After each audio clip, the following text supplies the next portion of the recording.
Hello and welcome to Bleeding Tree Gaming. I'm Amy, aka Warpfiend, and in this video I'm giving you a quick look on how I paint this Neuro-Tyrant from the new Leviathan set. As you can see, I've started off by giving it all over Zenithal Prime, going really heavy on the white because I'm using contrast paints. As you can see here, I'm using some Luxian purple, and I'm just going to use that to get the distinctive Leviathan Hive Fleet Carapace.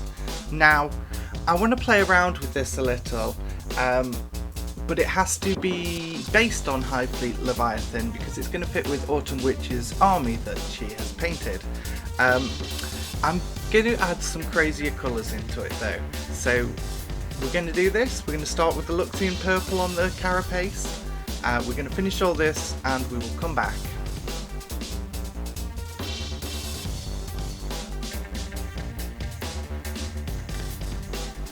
Okay, we've got all that done now. You can see that purple is very vibrant. It comes out a little bit blue on camera, but trust me, it is very purple. So next I'm going to base coat all of the tentacles and the inner exoskeleton in Iron Rat Flesh. Now I really love this colour. It's like a mix between a pale flesh tone and a greeny tone. It just makes lovely kind of sickly insectile flesh like I'm going for here. I'm going to base all the brains in some Vallejo blue-green. There's a few different brains on this model. I'm going to cover them all in this. Next, I'm going to wash all of that Iron Rat flesh with some Mortarian grime. Now, obviously being a big Death Guard fan, I had to buy this paint when it first came out. It's really nice over Iron Rat flesh because it's not too heavy. It's quite a light coat over the top, so it picks out a bit of detail while retaining that colour. Now we're getting to the important part, or the main selling point of this Tyranid scheme. So what I'm doing is I have some Caspian Blue by scale 75, and all along the edges of the Carapace I'm going to draw these series of lines, and these ones are quite chunky, but I'm just trying to be as accurate as possible, trying to use the flow of the Carapace itself.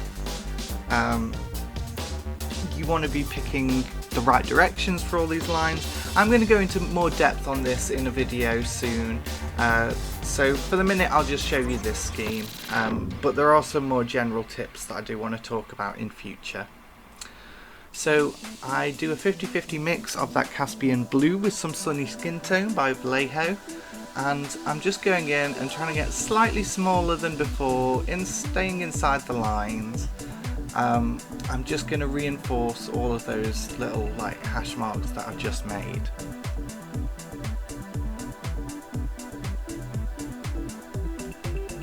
After those are all done, I come in with some pure Sunny Skin Tone.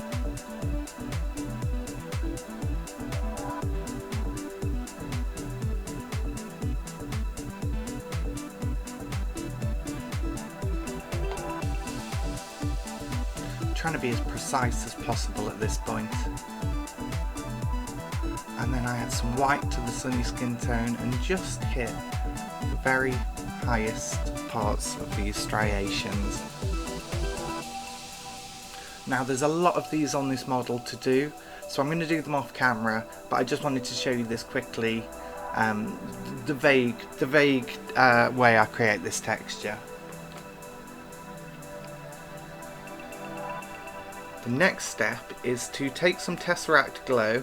Now I thinned this down about 3 parts contrast medium to 1 part Tesseract Glow, and I'm just going to lightly glaze it over all the striations that I've painted, and I'm going to try and create this transition from this vivid rich purple to this bright toxic shock green, and you can see it works quite well.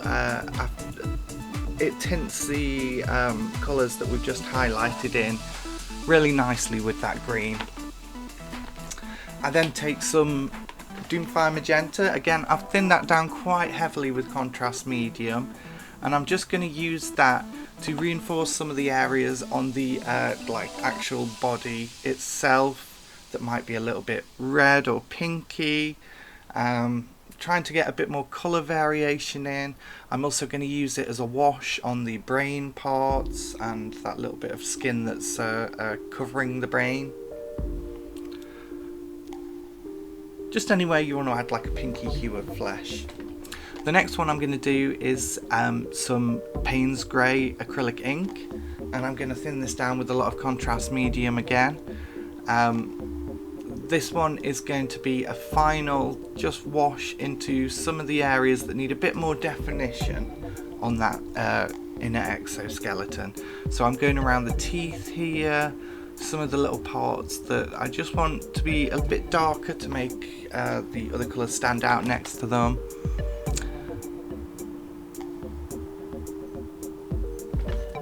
Yeah, I'm going to travel all over the model and just reinforce a lot of those deepest shadows with it.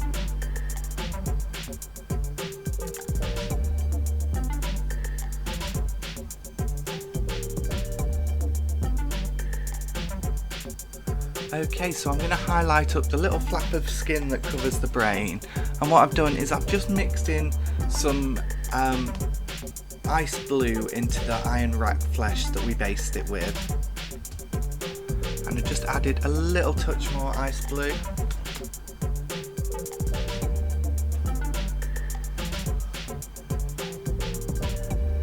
I'm just going to hit that final highlight. Right, for the brains, I'm going to re-establish that Vallejo blue-green, just being careful and making my way around all the little strandy bits of brain. I'm going to avoid the deepest shadows and try and think of a circular patch of the brain that's visible, and this is the area that's catching the light, so we'd be highlighting it. We also want to get that look that maybe it's kind of glowing from within. So choosing this kind of circular area can help with that. And now I'm going to do a smaller circle. I've mixed in some sunny skin tone into the blue-green. And again, I'm just hitting the tops of all those little strands of brain, but just in a smaller circle than the previous highlight layer.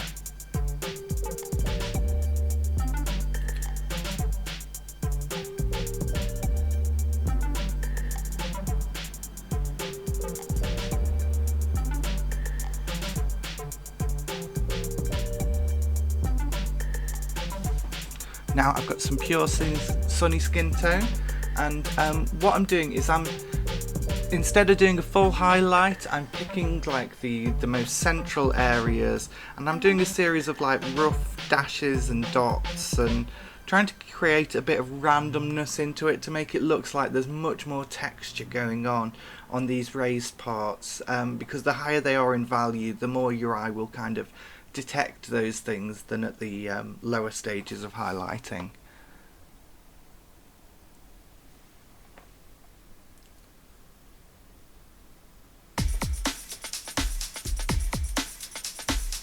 Now that's done, I add some ice blue and I'm going over it, and you can see I'm barely touching any of it now.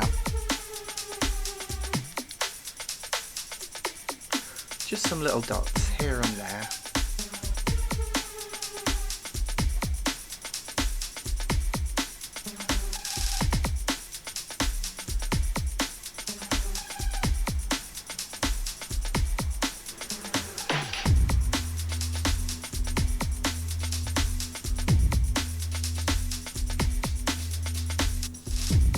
Finally some pure blue white, and this is just a very few dots placed right in the centre of the brain.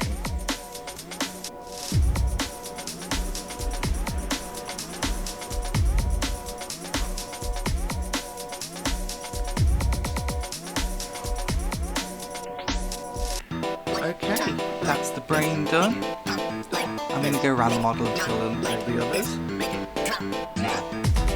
Last thing to do is to highlight this fleshy exoskeleton. So I take the iron rack flesh again, and I'm just going to re-establish it over a lot of the model where it's a bit too mucky. I'm just pick out some underneath details with it like these.